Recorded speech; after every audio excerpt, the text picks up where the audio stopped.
first graders. Today we're going to have story read aloud time with Miss Pereira and Benson. He is ready for his story to be read to him, cozy in his blanket. Today we're going to be reading Julius, the Baby of the World by Kevin Henkes. Benson just loves this book.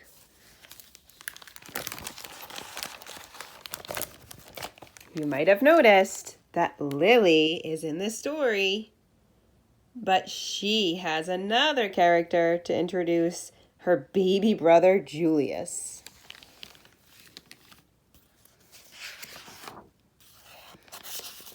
Julius, the Baby of the World by Kevin Henkes. You mean that Bump is going to be a baby? I thought you were just getting fat like Aunt Mona. There's Lily's parents. For Susan, the editor of the World, we're having a baby. Hooray!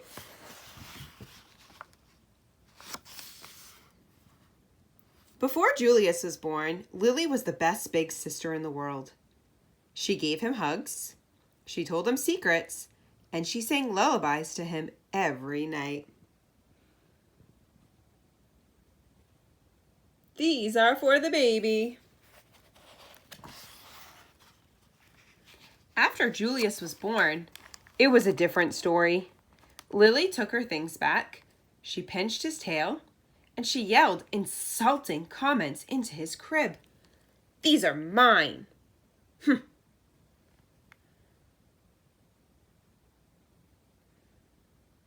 I am the queen, said Lily, and I hate Julius. But her parents loved him. They kissed his wet pink nose, they admired his small black eyes, and they stroked his sweet white fur. Lily thought his wet pink nose was slimy. She thought his small black eyes were beady, and she thought his sweet white fur was not so sweet, especially when he needed his diaper changed. Julius is the baby of the world, chimed Lily's parents. Disgusting, said Lily. Lily had to share her room with Julius. After Julius goes away, do I get my own room back? She asked. Julius isn't going anywhere, said Lily's mom, and he didn't. He stayed, and he stayed, and he stayed, and he stayed.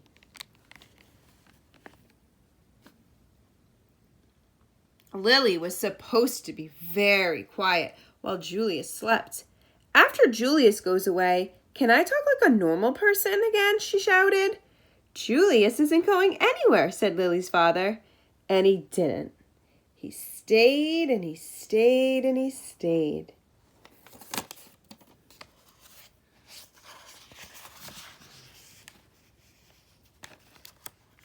We want Julius to grow up to be as extraordinary as you, said Lily's mother.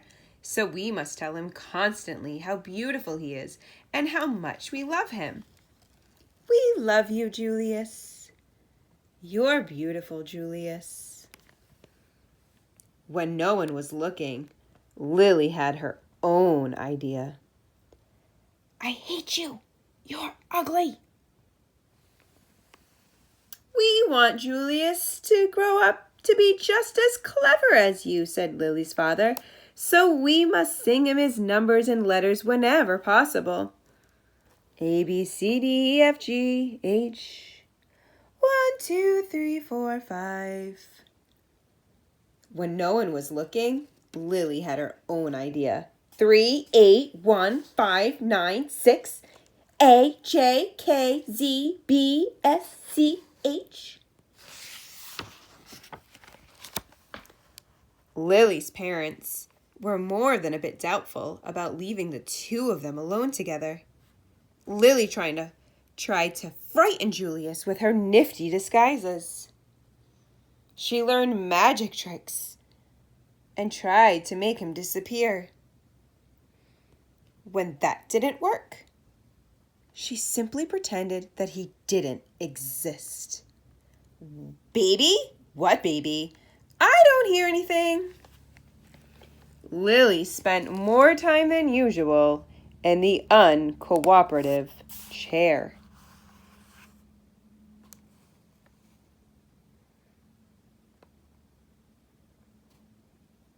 I'm hungry. I have to go to the bathroom.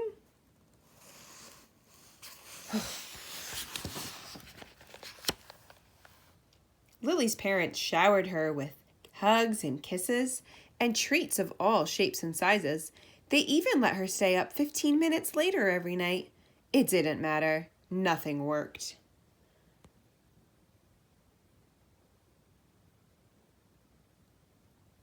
I am the queen, said Lily, and I hate Julius. But her parents loved him.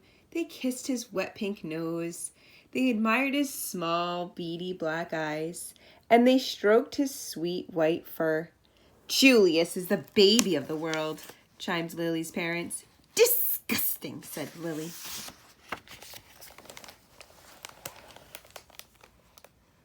Lily's parents were amused when Julius blew a bubble.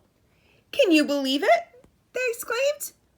But if Lily did the exact same thing, they said, Lily, let's mind our manners, please. Lily's parents were dazzled when Julius babbled and gurgled. Such a vocabulary. Ga, ma, moo. But if Lily did the same exact thing, ga, ma, they said, Lily, let's act our age, please. Lily's parents were amazed when Julius screamed. What lung capacity, they exclaimed. But if Lily did the same exact thing, they said, Lily, let's restrain ourselves, please.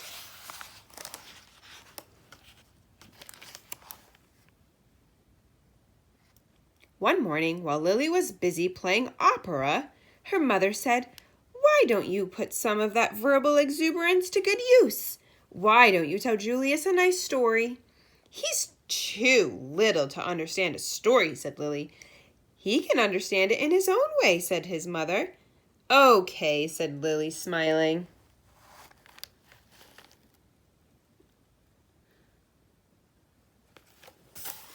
Julius, the germ of the world. Once said, by me, said Lily.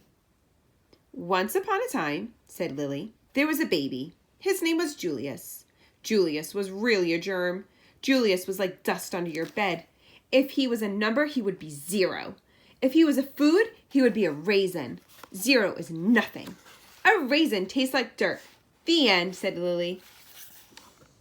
The story earned her 10 minutes in the uncooperative chair. Lily warned her friends, Chester and Wilson and Victor, about babies. Trust me, they're dreadful, she said. She warned strangers about babies, too. You will live to regret that bump under your dress, she said. Lily ran away 7 times in one morning. I'm really leaving this time, she called. Who knows where they'll find me? The same afternoon, Lily had a tea party, and everyone came. Everyone but Julius. His invitation must have been lost in the mail, she explained. Lily had glorious dreams about Julius. And ghastly nightmares, too.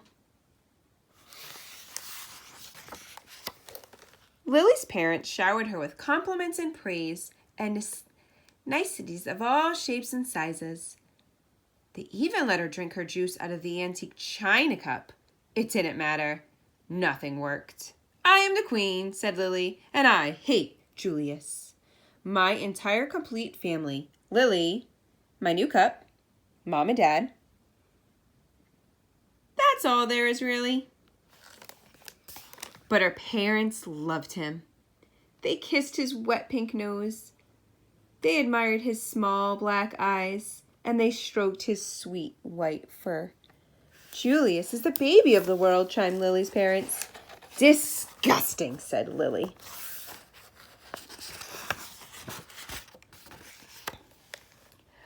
When Lily's mother felt up to it, she planned a festive celebration in honor of Julius. All the relatives came. There was quite a spread. "What's the big deal?" said Lily. "Haven't they all seen a silly lump before?"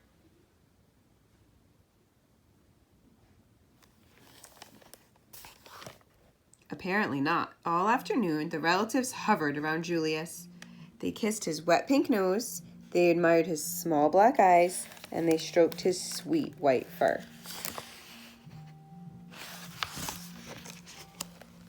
"Disgusting," said Cousin Garland. "What?" said Lily. "Julius," said Cousin Garland. "I think his wet pink nose is slimy. I think his small black eyes are beady. And I think his sweet white fur is not so sweet. He needs his diaper changed." Lily's nose twitched. Her eyes narrowed. Her fur stood on end, and her tail quivered.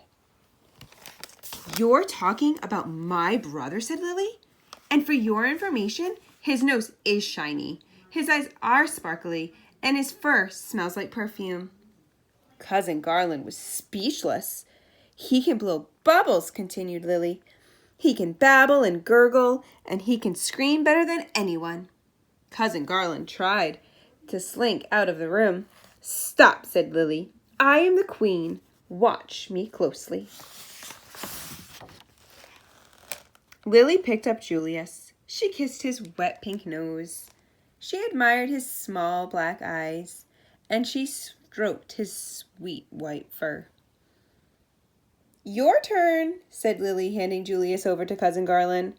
"Kiss, admire, stroke," Lily commanded. "Now repeat after me," said Lily. "Julius is the baby of the world." "Julius is the baby of the world," said Cousin Garland. "Louder," said Lily.